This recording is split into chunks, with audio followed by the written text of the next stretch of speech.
Welcome to Take It from the Ironwoman. My name is Susanne Müller, your host and the Ironwoman. This podcast is about empowering yourself and others to make real changes in the world.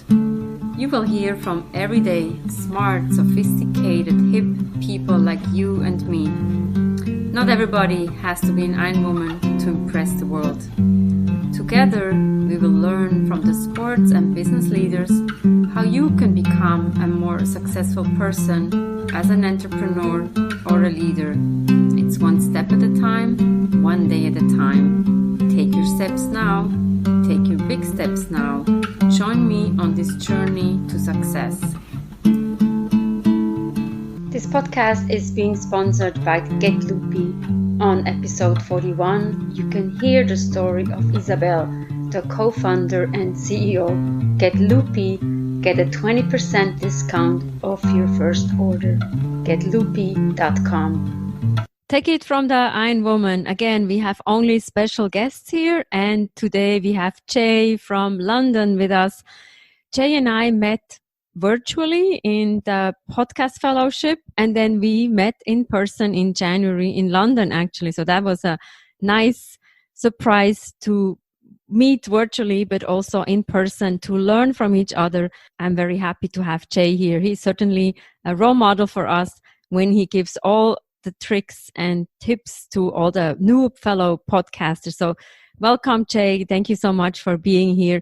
Introduce yourself a little bit. Who's Jey, who's joining us today? Hi, thank you, Susanne. I'm really honored to be part of your show. It's fantastic. Yeah, my name is Jey Jeyendran. My day job, I'm a civil servant for the UK government, but my real passion is podcasting and writing novels. So I've just started a new podcast called Storytelling Heaven, and it's part of my journey to write a novel. I'm actually sharing what I'm learning about writing fiction and telling stories in my podcast, and that's it's just a nice way to combine two passions. So then you are podcasting about storytelling and learning, and concurrently you're then writing about it. So it's the audio and the visual in a way, and the writing. Yeah, exactly. I'm really interested in the journey of learning as well. So the learning techniques that you can apply to podcasting and the learning techniques that you can apply to just writing every day, and what does it take to actually ship something to complete a work, whether it's a podcast or whether it's writing a novel or a short story. The principles, I think, are the same in terms of just showing up every day and doing the work. And if you fall in love with the process, then eventually you will create something. And it may not be good to begin with, but it's just about keeping going and figuring out how to keep going. And that's what I'm really enjoying doing now, and just sharing what I'm learning along the way. Yeah, I'm sure you have some tips for me. So my background is I have written for the past 10 years. I never thought I would write that much. I've written 500 blogs. It initially started more with like traveling, where would I go, learning about other people. But then I also figured out that it is about lifelong learning. And we see a lot of people, they get their education, their bachelor's or master's or equivalent, and then they stop. And I think that's actually the worst that can happen. And also adults, they stop being curious. Like what we can learn from children, they always ask questions, why? And you're like, oh, can you please stop? But actually, we need to relearn that again. So I'm wondering, what kind of tips can you give us or secrets you can share about storytelling? Yeah, I think it's about, you're so right about children having that mind of innocence and experimentation and no ego. And if we can get back to that state, it's really useful. So I remember a story that Dan Rome, who wrote back of a napkin book, said about drawing, because he's very keen to get everybody drawing again as a source of a language, as a better way to communicate. And he said he went to a school and he asked all the 5-year-olds, who here can draw really well? And every hand in the room went up. And then he went to a class of older students, teenagers, and said, who here can draw very well? And nobody's hand went up. And what happened? What happened between the ages of 5 and becoming a teenager? And it's about the sort of our own almost good taste that we develop. Good taste can actually be a problem because we start writing and we look at what we've written and we're not kind to ourselves in the way that we are when we're kids. We judge ourselves as a consumer buying a book and not as somebody who's just starting out on a journey, or with the innocence of a 5-year-old who's just loving the process of making a mess and being prodigious. And so when we want to start, whether it's writing or any kind of art, the thing we need to do is be prodigious and be kind to ourselves. And if we can get back to that kind of attitude, I think it's really helpful, especially when you're writing, not to start judging and editing yourself straight away, and just to get stuck in a little bit each day. Yeah. And you say each day. Say more about that. So the important thing is to do a little bit each day, because at the beginning of each journey, when you're an artist or a creator, quality is more important than quantity. And just turning up itself is a victory, and writing a page or 300 words or half a page or whatever it is. And we need to understand that the quality, if we stick with it and just approach it intelligently, essentially it will come. But to worry about the quality at the beginning of the journey is just not very smart.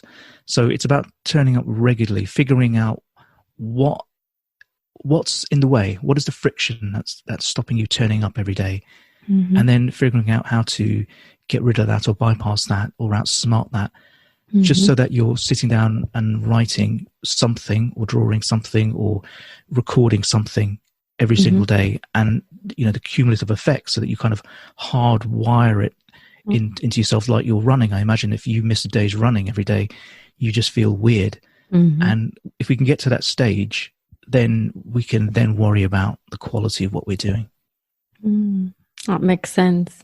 Yeah, it's about getting into a routine. And I always talk about a routine is like getting up in the morning, make your bed, take a shower, be ready. So that's a routine.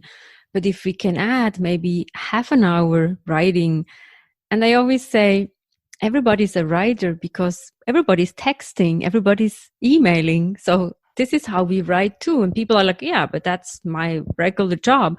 I'm like, yeah, but it is part of writing. And I met a writer, she writes beautiful poems. And she says, actually, when I write emails, I also emphasize more now to write beautifully rather than just like blah, blah, blah. So I think we can also train ourselves just to maybe emphasize a little bit on more embellishing what we write, and it doesn't take that much longer. Yeah, no, I agree. And it's about having that fun, because what you're talking about is what makes you fall in love with it. Yeah. If it's just work and it just becomes a grind, then you're not going to do it.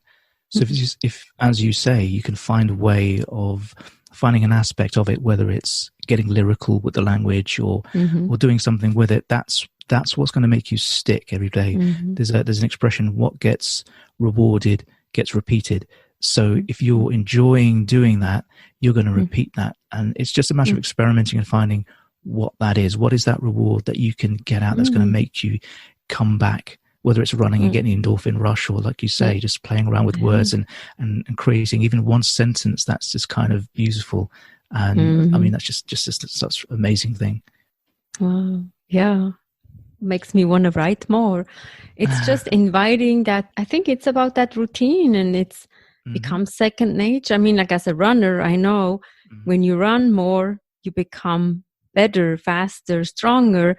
I think it's the same with the writing. Or I met the photography professor at New York University, and he says, actually, when you write, for example, when you take pictures, so you do 2 or more things in a creative way, you become more creative and it becomes easier. And I was like, oh, yeah, that can be. So you look at things differently.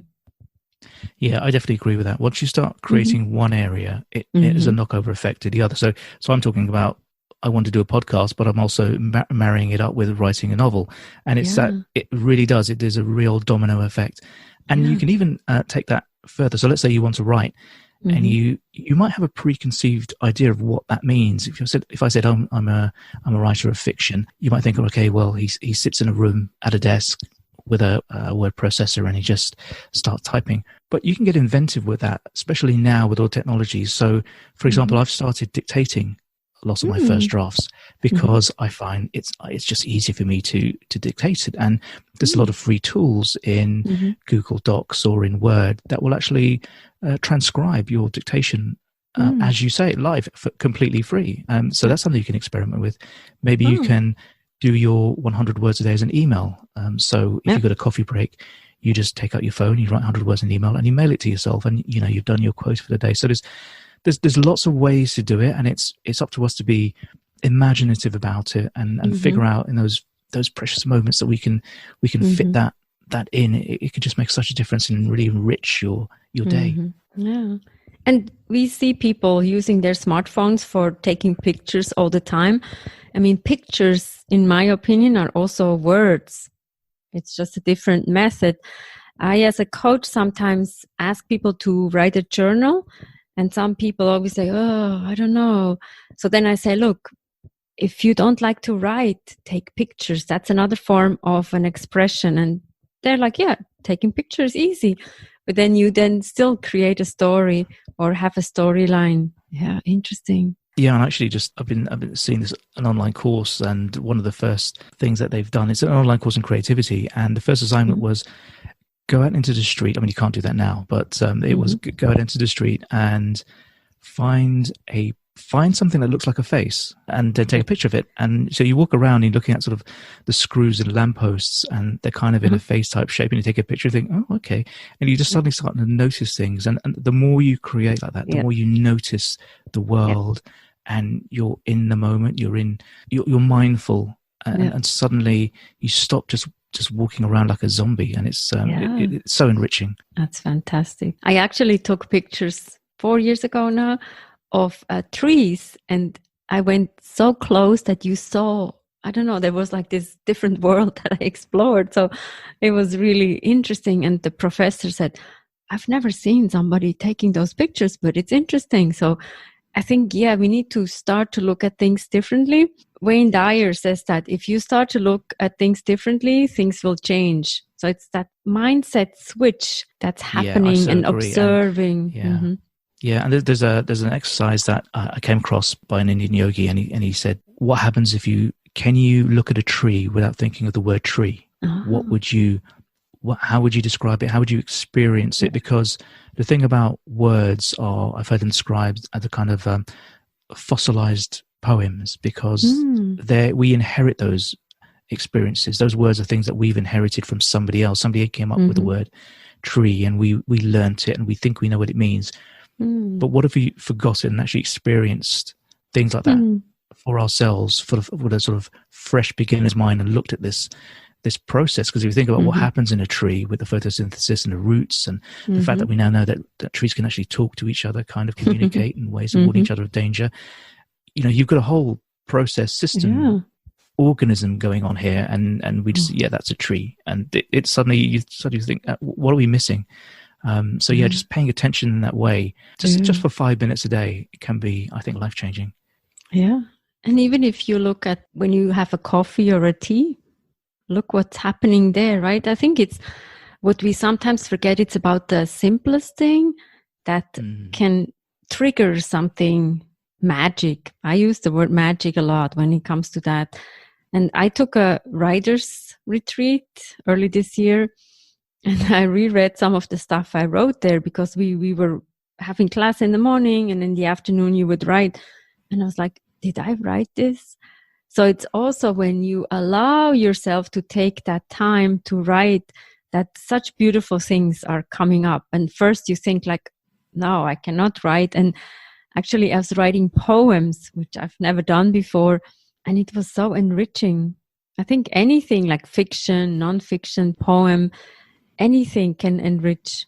And what we said, like it can inspire our learning. Yeah, I completely agree. I mean, like the Romans they talked about genius in a completely different way to the way that we do. So they thought that a person's genius was actually some kind of deity or spirit that lived outside of you. So you'd celebrate your genius. You wouldn't be celebrating yourself. You'd be celebrating that being, that entity that actually fed you these great ideas or concepts.